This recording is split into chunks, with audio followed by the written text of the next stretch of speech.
Oh. I just forgot you. No, that's okay. So you know, for me, I want, like, yes, I'm tired. Yes, I'm weary.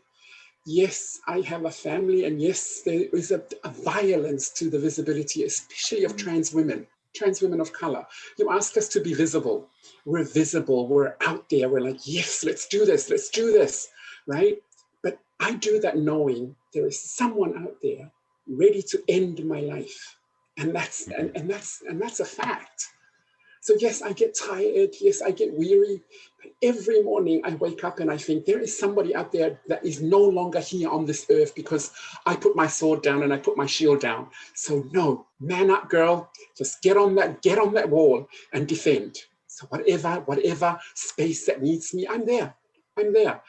Nothing has changed. We've just become a little bit smarter now. We've worked with Zoom. We've worked using technology, but nothing's changed. And all of you know the fight continues. We're still fighting. You know. And my utmost gratitude and thank you to Reverend Patricia Ackerman and her colleagues for allowing that space. For us to be there. Like no LGBTIQIA people of faith have ever done that before, prior to that. Basically, you know, and this should be the building stone. This should be something. This should be an event that happens on a regular basis, because, man, the attacks are coming. They're coming fast and furious, you know. And in Europe, they're embedded now in gender ideology wars and the turf wars coming out of Europe, you know, looking at Latin America and Asia, you know, in the Pacific, like, oh my God, it's happening. You know, the onslaught is coming. The second, third, and fourth waves are coming, and we need to be there. We need to be there, and we cannot relent. We cannot give up. We have to just continue the fight. You know, and yeah, this is not going to be our victory. This is a victory in the name of our Lord Jesus Christ, because his ministry never discriminated against anybody. He never did. And all we are doing is God's will. We are not doing our will. We are doing God's will. We are defending the ministry of Jesus Christ. So I don't want to take up too much space, except that I'm embedded in like ILGA World now. I'm also a part of World Pride with the Copenhagen folks that are having World Pride in Copenhagen and also coming to Sydney. I'm doing some other stuff. I think I found a funder to fund a documentary that was seeded as a result of the event in New York, and it's called These Hands. So the documentary is about Fafafine, a trans Fafafine gynecology nurse. She's registered gynecology nurse, she's trans, and she's also trained, a registered nurse. So what happened was, when parents come to have their babies in the Samoa National Samoa Health Service, 3 of those babies were so premature, the parents actually rejected the babies. So this trans Fafafine actually went and sought legal advice and from her managers to adopt these children. But because she hadn't had surgery, she cannot be listed on the birth certificate, the adopted birth certificate, as the mother of the children. She can only be listed as the father. So her case is they are the only 3 children in Samoa that have birth certificates that do not list a mother. And every birth certificate has to have a mother, because everybody comes from a mother. So I'm filming her documentary called These Hands and telling her story, and you should see her now with those children, and they're beautiful. And, you know, it's a testament to the fact that faith, irrespective of what color you are or what color your faith is, it can move mountains when you decide to help your fellow human beings. So, you know, that's the message of the story. So I'm hoping to maybe start filming either later this year or maybe early next year, and then there'll be more progress updates to come from that. So that's my update. Thank you. So, Patricia, share your thoughts on kind of what brought you to create the Ethics of Reciprocity project, and then leading to the conference and reflecting on it coming to fruition. Do you have that photo that I sent you? Because it was kind of important. I don't know if you got it. It was the one that Michael had just sent to me about all of us together in front of the UN.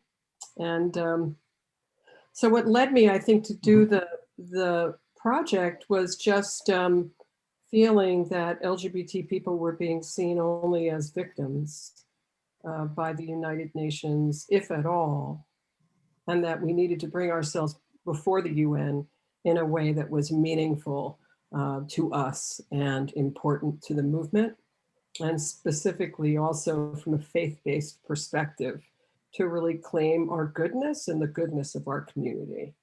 And I think it did sort of begin something at the UN. You know, the UN has this long continuum. It's a, you know, I just finished a dissertation on this, on the whole idea of what you know, our lives, our issues, women's rights and LGBT human rights, and the evolution of that movement, those movements at the UN. And so we were, I think, part of that continuum. It was the right moment for us to step out in that way and to really engage the right wing, which I think we did. When I look back at the number of people who came, and I know Arlene can verify this because she kept the lists, you know, there were, you know, hundreds, I guess 250 people who came to our luncheon. And I would say easily like half of those people were conservative, if not ultra conservative sort of religious people who had never kind of been in the company of our community, of us, you know. So I think we're part of the continuum at the UN. You know, it's been really difficult in the last year because the UN, of course, the year and a half, the UN has not really been open for business and is still not open. So moving things forward have been, you know, through Zoom. But I really want to echo what Imanya is saying. You know, it's nothing has changed, you know, in many, many ways, except for that I think it's clearer who the anti-gender ideologues are.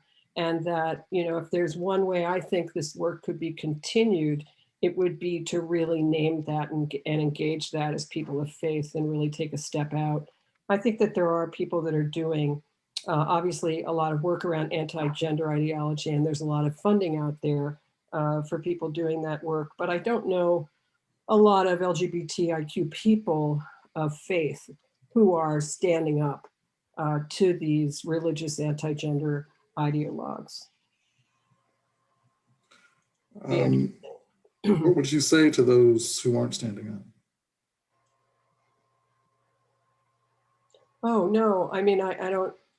I'm just not putting them down at all. No. I mean, No. I didn't mean to invite you to. I'm sorry. That it would be good to stand up to them, to these anti-gender ideologues, and to do it as people of faith, because you know, I've been on a number of UN calls and Zooms where the UN has been trying to address the anti-gender ideology, and so they're really working on it. And I know that right now they're working on, you know, kind of, there are people there working on it. I think I was just speaking about us. Like if we were forward with something, I think that's something that we could do. And I've actually talked to folks about doing that. But I think if something were to go forward, it would be important for it to be extremely reflective of the diversity and the complexity of the way the right works in countries all around the world. Thank you. So let's see.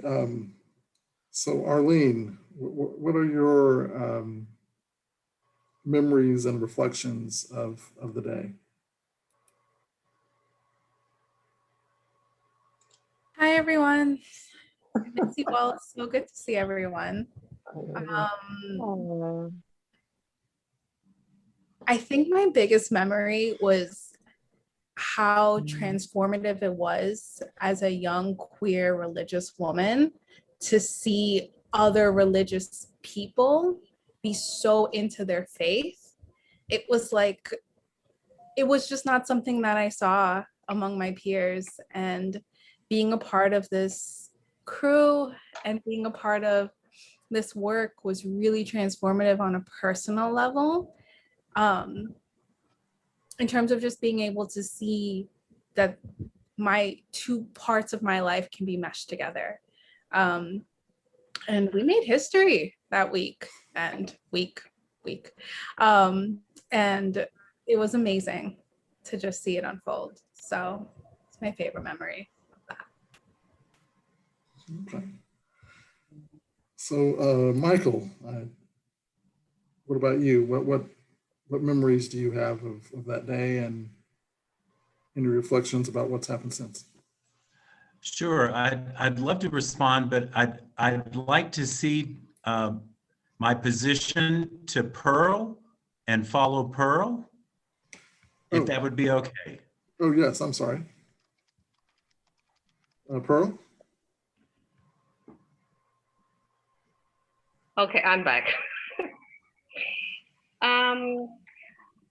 Okay, I just want to backtrack quickly, prior to that day, because I think this is a joke of my life and a joke of the probably my peer community in Hong Kong. And when I received the email from Patty and Michael that I was selected as one of the representatives, I thought that was a scam. Okay, so I asked my, the committee members of my Queer Theology Academy. I said, "Is this a scam? I mean, I'm being selected, of course, like all of us, we have to send our CV and a short video introducing ourselves." So anyway, so finally, I think when Patty and Michael told me the date that I have to be in New York for the, that retreat, that 2-day retreat, I replied, no, I cannot come because I have to stay in Hong Kong for this biggest LGBT event that I'm one of the organizers. So but of course, I'm so happy that I hopped on the plane.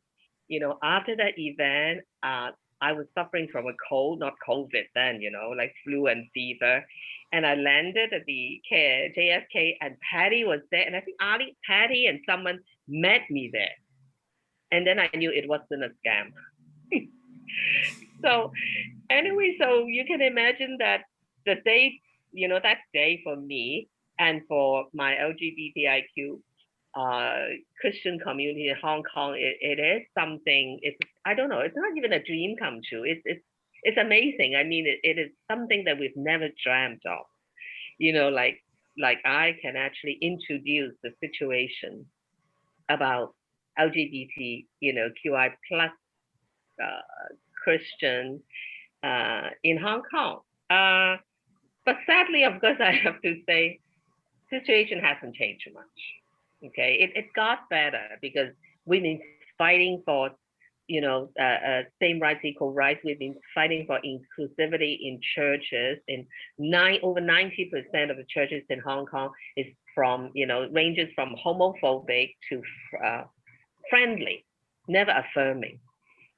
Situation got better a little bit, but sadly, because of the political situation now in Hong Kong, since the national security law, since they implemented this last year, everything went downhill drastically, even for us, even for churches, even for Christians, and of course for LGBTQI plus rights. We cannot hold Pride Walk anymore. We cannot hold any protest anymore. Churches have to be extremely careful of what we talk about. It's very sad. It's really sad.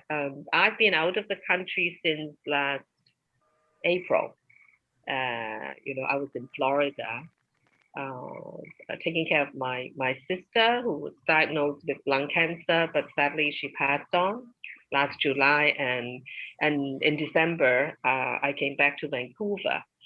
As one of the major reason is I don't think I want to go back and live in Hong Kong under this political environment. And also, I've been warned now. I may not be on the top of the list But eventually, because I've been so vocal, I've been fighting for LGBTIQ rights, and I'm a person of faith.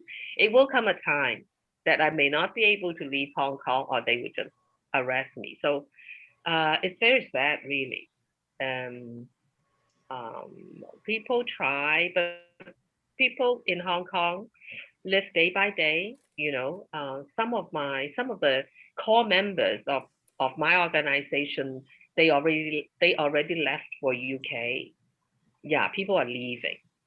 So yeah, situation is like this. I mean, self-censorship, happening in churches already. So this is a situation in Hong Kong, and that affects, LGBTQI plus rights, human rights, and it affects the freedom of speech, freedom of religion. This is coming. I mean, under the national security law, there's no freedom of speech or religion. So yeah, so this is the situation. But yeah, going back to that day, I'm very happy that that day happened, 4 years ago. If it happened this year, well, because of the COVID, it can't. Even if it happens next year, I may not be able to, to participate, or anyone from Hong Kong may not be able to participate. So yeah, that's I think, yeah, I'll leave it at that first. Yeah. Thank you very much. How about you, Michael? Sure. Thank you, Jason. And thank you, Jason, for putting this together.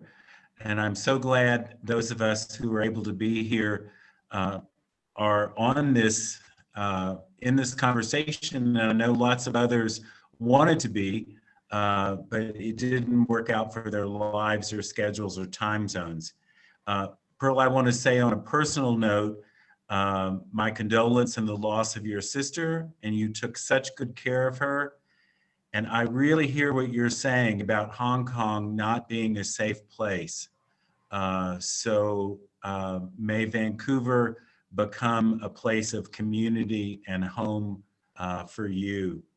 When I think about the Ethics of Reciprocity project, it really begins in Patty's heart, her imagination, her expertise about the global religious right, and her long experience with the United Nations. And so thank you again, Patty, for having the dream and for making it a reality, along with the incredible Arlene and Alice and others who worked so hard on the logistics to make that day possible. A lot went into that day, including lots of preparatory calls and the retreat. And it really was a remarkable day, one I will never forget. I'm so grateful to those of you who spoke that day. I remember, Yvette, you talking about the ancestors and those who came before. And it was just such a powerful moment. Jason and Pearl, you shared your story, your faith, the work that you're involved in. And Emanya, you spoke about the ancestors, and then you threw the 30 pieces of silver to the floor. And I have never forgotten that moment. It was so powerful. So certainly deep gratitude to Yvette and Emanya and Jason and Pearl and all those who spoke that day. One of the very concrete things that has happened and was inspired by this project, the Ethics of Reciprocity project, is that there was a Presbyterian minister and philanthropist that was watching that event closely. And she was so inspired by the fact that faith and LGBTQI identities and different cultures and contexts were front and center for at least that day at the UN.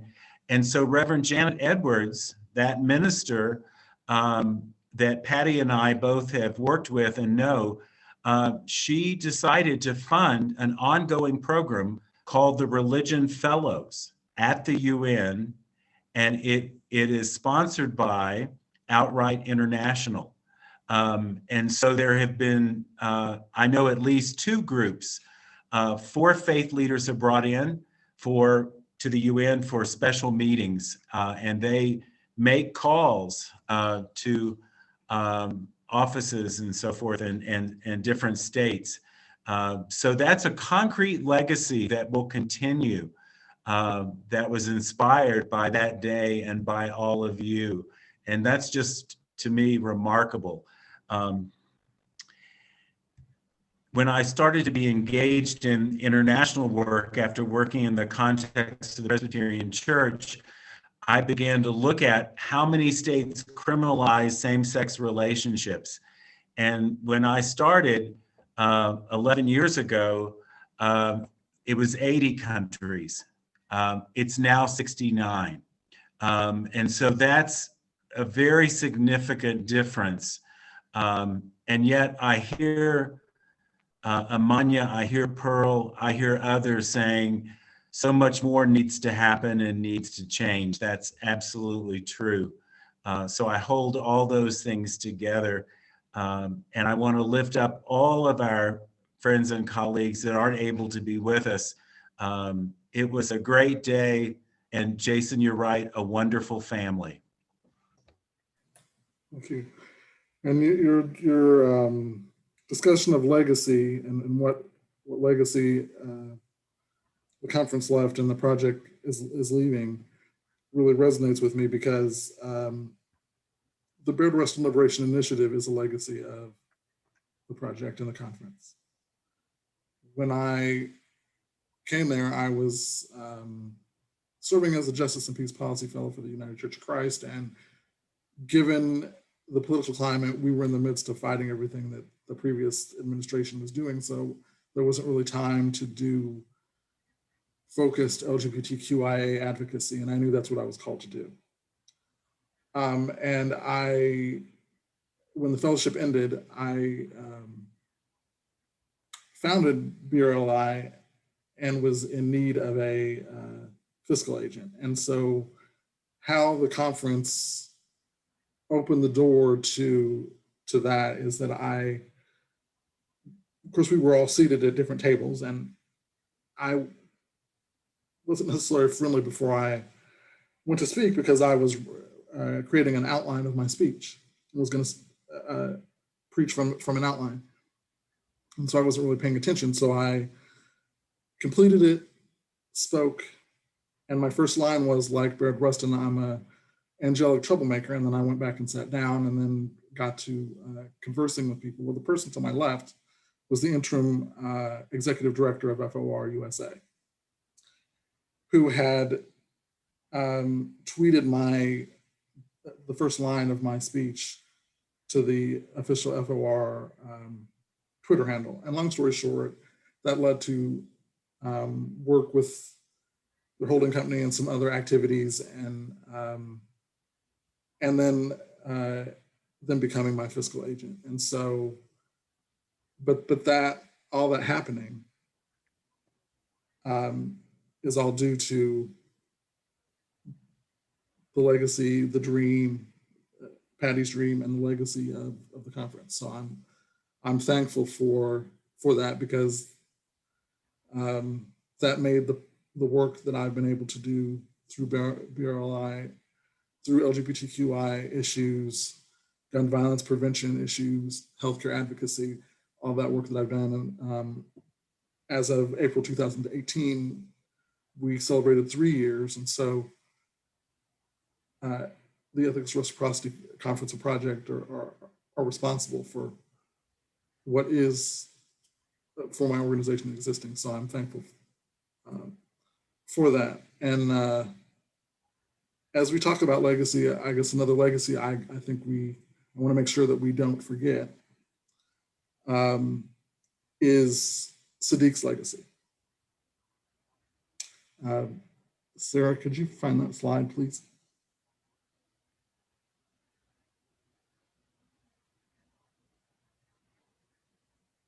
It's Abubakar, Sadiq, Yussif. And so he was one of the speakers who joined us, but sadly is with the cloud of witnesses. And although we weren't longtime friends, obviously we were still family, and I'm thankful that I and the rest of us had the opportunity to be in his presence, to hear his voice, to hear his story, and may his memory continue to be a blessing, but also to be an inspiration as we go forward to do the work that we all have been called to do.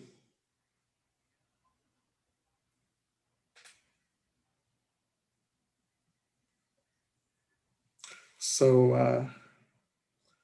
I think we have some audience members who've joined us, so I'm curious if there anyone that has any questions for the group gathered.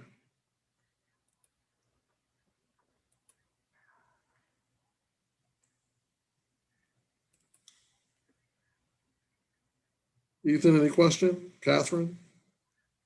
Harriet?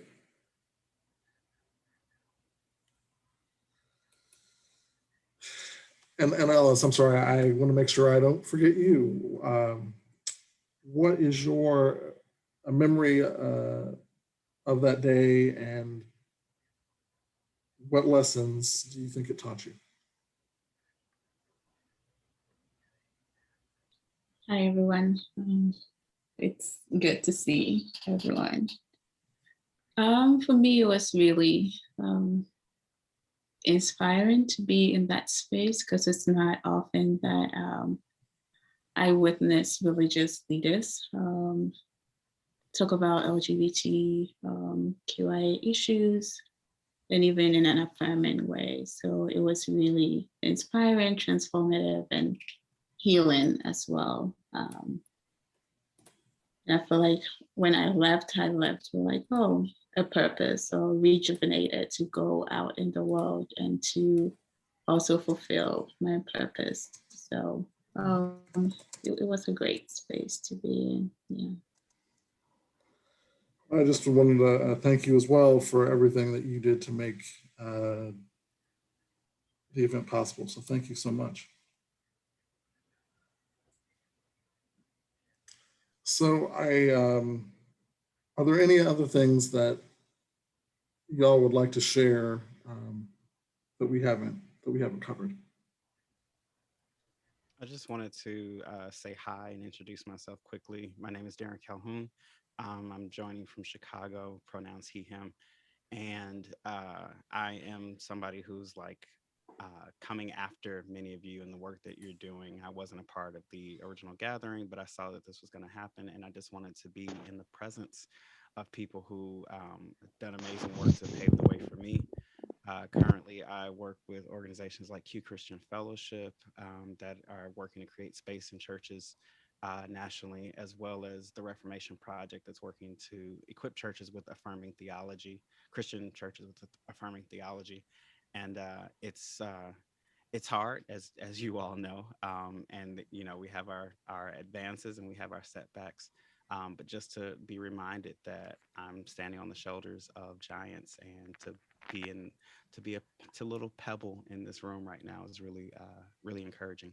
So thank you all for the ways that you've contributed through the years, and I hope to continue to hear about what you're doing and what we can amplify about what you're doing in the world. So thanks. Thank you for your ministry and witness and your work.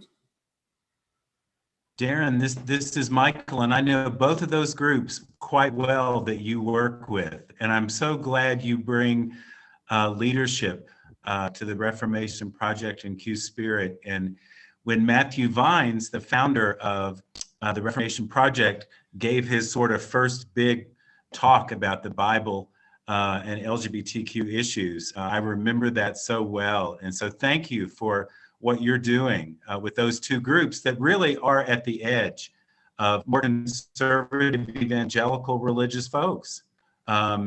I work often in a context with progressive religious folk, but you're right there in the middle, adjacent to all of that. So God bless you and keep you strong and hopeful. You're doing good work. Thank you. Thanks for that.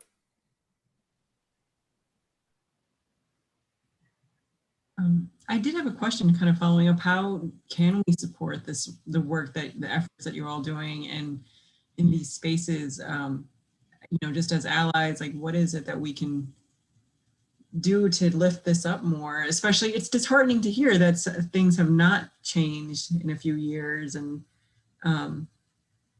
it's just, I don't know, especially as this is LGBTQIA month and, people are celebrating, what can we do moving forward?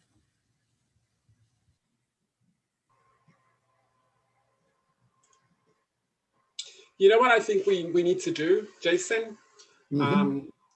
Trisha, and all my colleagues and everybody? We need another event, but this one, and hopefully we can find some funding. This one is to be a joint event. And what we want is we want to invite those that have wronged us, right, as part of our journey. And we want to have an open and honest dialogue, right? So there's some of us, some of them, and let's sit down and have another event. We're opening our doors. We're not letting them out. We're saying, come in. You wanna listen and hear about us? Come, let's talk. Let's sit down and talk, right? We've had the discussion about us talking to them. Now let's invite them into our house. Let's not wait until we're invited into their house. Let's invite them into our house. Let them come into our event and let's give them the stage. Give them some seats on our panel, whether it's a panel of 12, 15 for a half-day event at the UN or a whole day event at the UN. Let them come. Let them come and let's talk about this. Let's find a way. We talk about building bridges. Let's build a bridge. Let's not hesitate. Let's build a bridge. Let us now extend the hand to them and saying, yeah, I've turned my cheek. Here's my other cheek. Come now into my house. Come into my house and I'll show you what your violence and your oppression is actually doing to my people. Let them come into our house. And we have allies. We have allies in those spaces. We know people in those spaces that will bring. That's I think it's a logical progression for me, is we've spoken to them, at them, right? Now let's bring them in and let's have the discussions, which hopefully and fruitfully, it will lead to many more discussions and seeds propagated around the globe. We plant the seeds, we get the seeds happening, and then we throw them out and kind of like, yeah, let's do that. You know what I mean? Let's do that. And I know there are people there with money. Let's find some people with money to kind of like put together a concept note and shop it around and saying, okay, I think that this cycle of the Human Rights Council is about to finish in the next couple of weeks or so. Aim for the next Human Rights Council. Aim for the next Human Rights Council, and then kind of like, let's kick it off with a bang. Let's bring some people in and let's say, okay, maybe not do it a half-day event or a full-day event, make it a 2-day event, culminating in a joint church session led by leaders of both camps. We offer our leaders, they bring their leaders, and let them celebrate a session, a church, a mass, whatever it is, to end that session. I don't know, just some ideas that I want to throw out there. Well, Dan seems to be ready to facilitate, and I'm interested. I'm here for it. So who's free? Well, everybody got their calendars handy? Because I'm ready for that. But I think that's the logical progression for me. It's like, in this fight, is like, let's not try and do the more bloodshed and fight, because, we get tired of that. Let's try and convert their minds. Let's try and kind of like, change their minds, because they are the ones that, they are the generals, and their armies listen to them. And if we can turn those ears and those eyes and those hearts, all the more easier for us. think what I've learned through reflection is that when we let anger get a hold of us as we're doing LGBTQIA advocacy, it's a manifestation of one demanding that people validate and accept us. And as much as I want to be validated and accepted, I'm already clear that we're all fabulous regardless of other people's validation and acceptance. And so I think I welcome this opportunity to create a conversation that isn't about shouting down people. And I think that's one of the transformations I've made in the last 4 years. But enough about me. Anyone else want to share? I think it's a great idea, Imani. I totally support that. And I do want to contextualize this by saying that I'm sorry to hear that things are going so badly in Asia, because in Africa, actually, since that EOR event, things have been getting better. As you know, we won that legal victory in Botswana, and on the ground, at sort of a very local level, things are starting to move. And I do think that is the power of faith-based institutions. I think the sincere and ardent work in Africa is really beginning to pay off.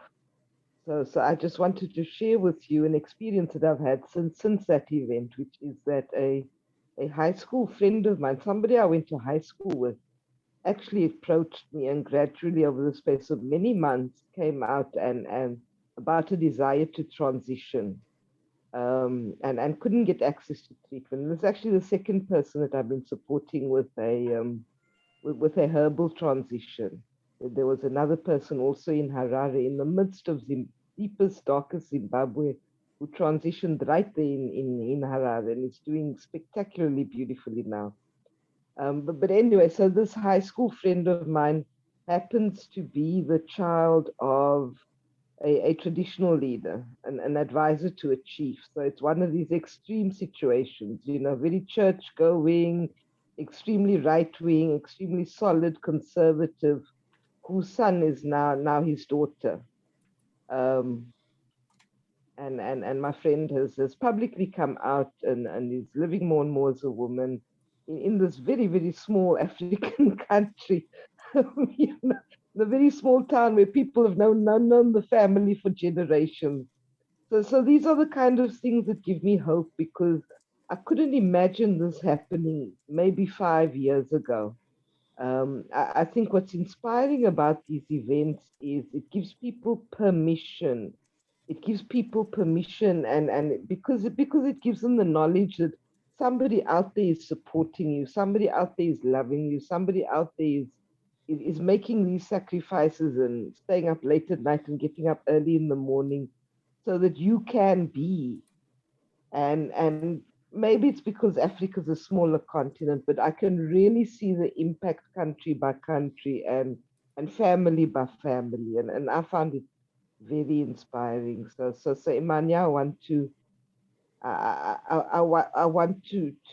I know it's hard when people are dying, but with a bit of a longer term view, there's a sense of things moving. Things are moving very strongly.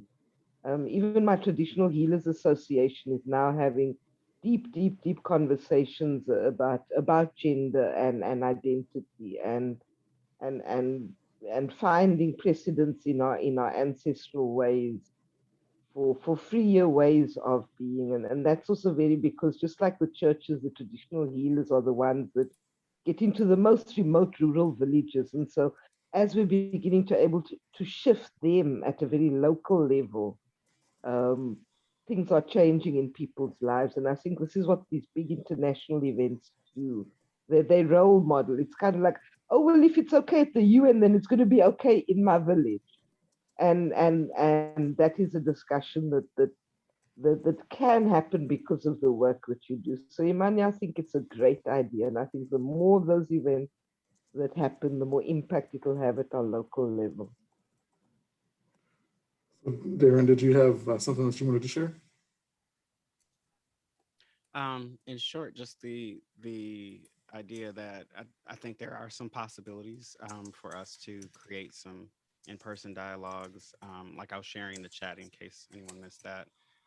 Auburn Seminary has brought together or convened a few groups of mainly U.S. pastors and leaders, but they've been kind of continually saying, how do we bring people together? How do we have these conversations? And I've been a part of some of those, as well as what I was sharing about Christians for Social Action, where we regularly facilitate groups of 12, not necessarily like you don't have to be a church leader per se to be a part of it, but we do have several events that we've been doing for church leaders and so forth. So yeah, all that to say, my excited fingers are like, oh, let's make some things happen. So if someone wants to just explore some things, because I know it takes a lot of time, work, and resources, but if anyone wants to explore some things, my email and so forth are in the chat. Okay. Well, thank you so much. Wonderful. And Yvette, I wanted to invite you again to share your recollection of the day and your memories, because I failed to press record, and I really feel it's important that we capture your memories and your voice. So if you could share again, that would be great. Jason, gosh, it's 2 in the morning. I'm sorry. I'm sorry.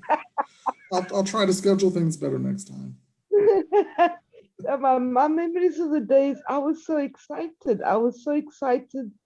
And like I said, because there was this feeling of care. There was Michael and Patty and the backup team and the support team, and behind them these organizations, and there were all these people that sincerely cared and had gone to the extent of organizing this event, and that was affirming.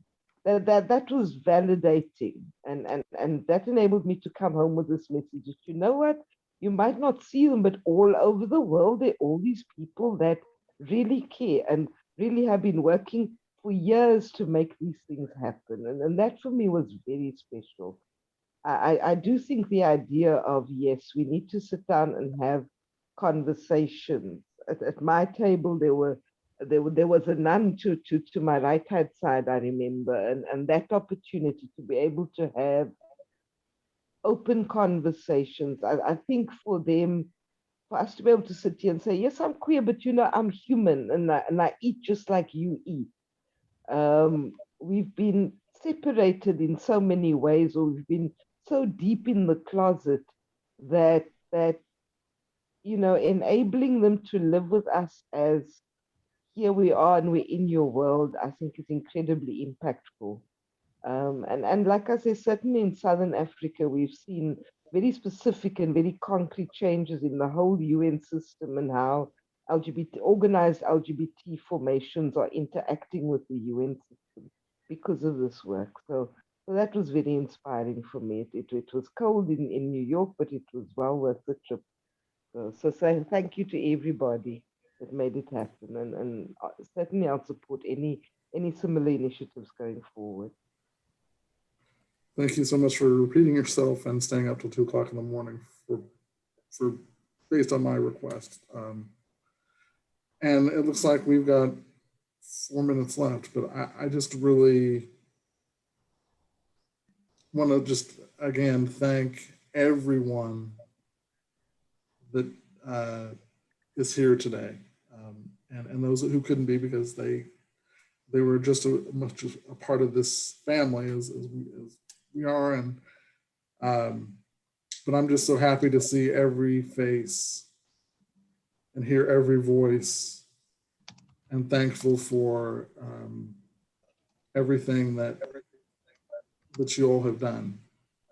And just, again, a special shout out to Patty for making this dream, her dream, come true, and how that dream impacted us all in such wondrous ways.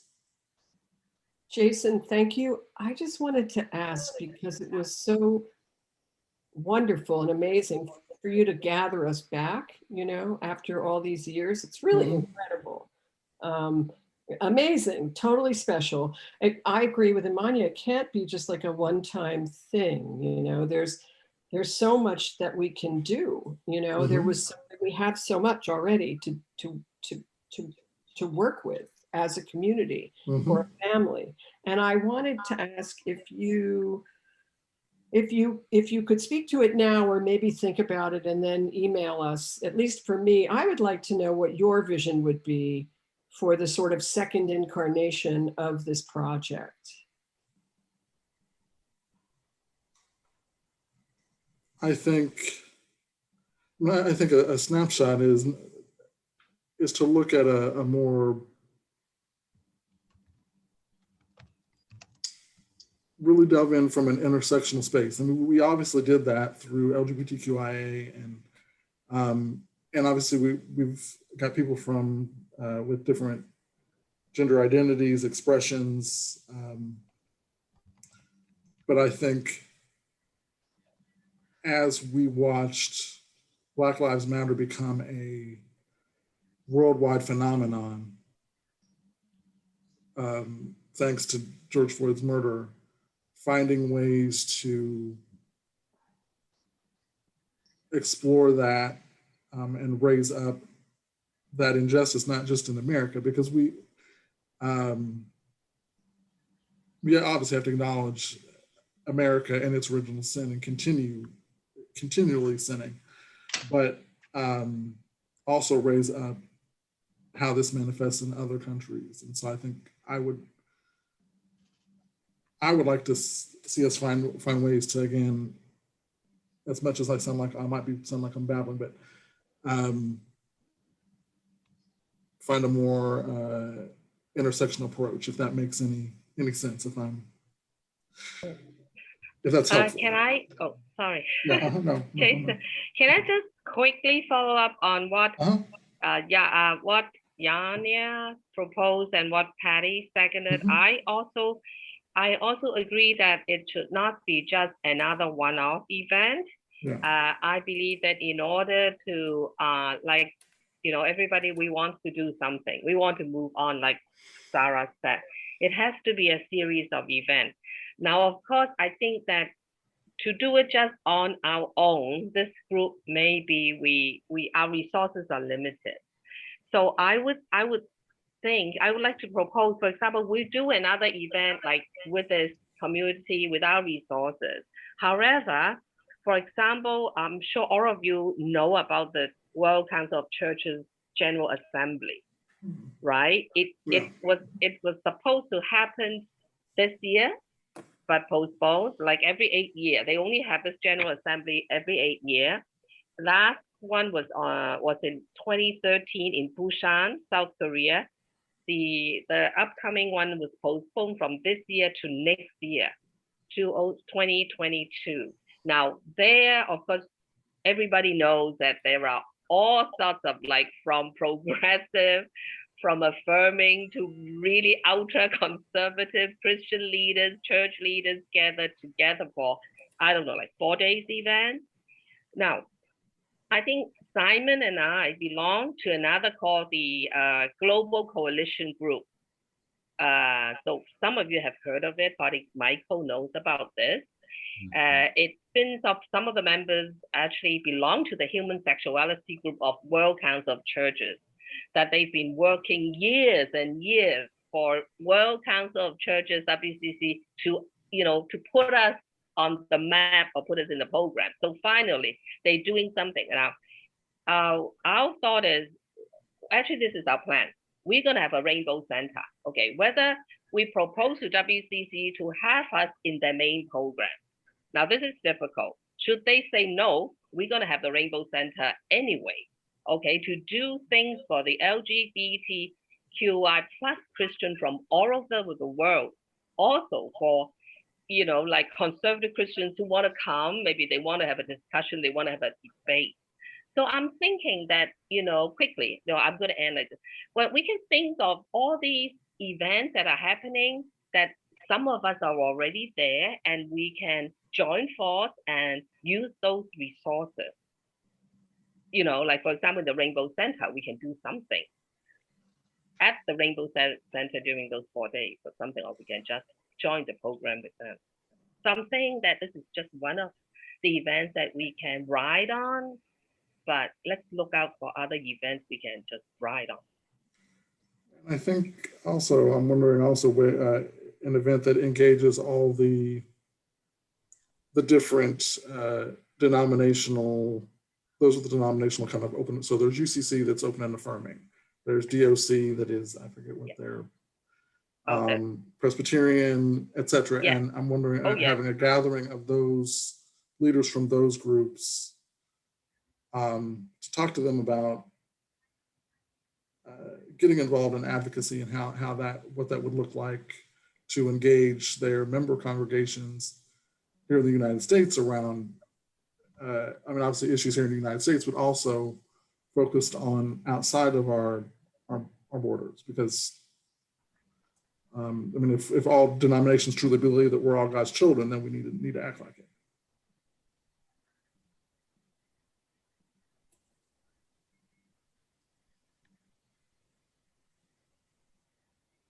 Jason, do you know Jennifer Butler at Faith and Public Life in DC? Yes. That could be a really interesting partnership for us if she would be sort of available to help us create something. She has a lot of connections down there and a lot of experience, and her book is about the best book on the other side, on American opposition, even working globally. Right, Michael? She's there. Yeah. Yes. Okay. Yes. So I worked with her on the Equality Act. So I could reach out to her about, I mean, if one of you wants to, but I could reach out to her as well, whatever is more. I'm sorry, you were saying? I think it'd be great if you did. Okay. You know, that's just Do that. Yeah. So, So again, I'm glad Jason, that, I noticed in the chat, yeah. our friend Tara mentioned the Faith Voices for the Equality Act, an event on June 30th. Yes. In a couple days. So Tara, thanks for thank you. that information.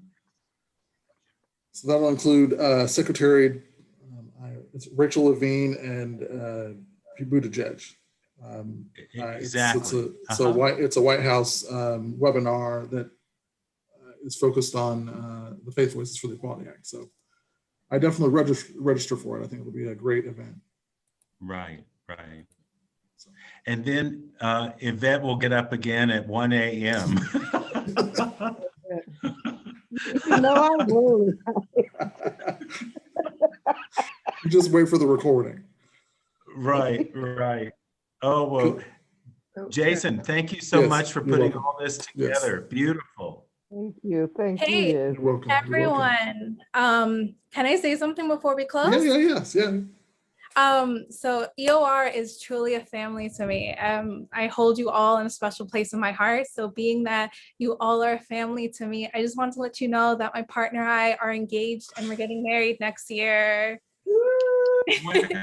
Wonderful. Met her at EOR and we are so excited. So I just want to let you all know that.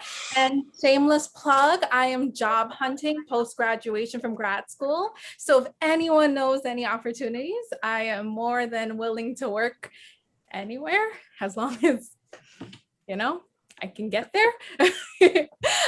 And I truly miss you all so much. I really hope to see you at the next event that we put on, because it is amazing to see the work that we put on together. It is truly powerful. Thank you, Riley. Thank you. Congratulations. Yes, All congratulations. the best. Yes. Much love. So again, it was, this has been an amazing time, and I don't want to keep Yvette up any longer than I already have. So until next time, and there will be a next time, thank you and good night. And good morning. Take Night, care, everyone. Be everyone. safe. Take care. Peace. Bye. Take care, Peace. everybody. It was fantastic to see you all. Bye, my sister. Bye, sisters. Bye, my darling. Bye. Bye. That was fabulous. Oh, I think, did Yvette fall asleep? Oh. Yes. Do you want to start recording? Do you want? Oh, yeah, I guess, yeah, let's do that. We don't need to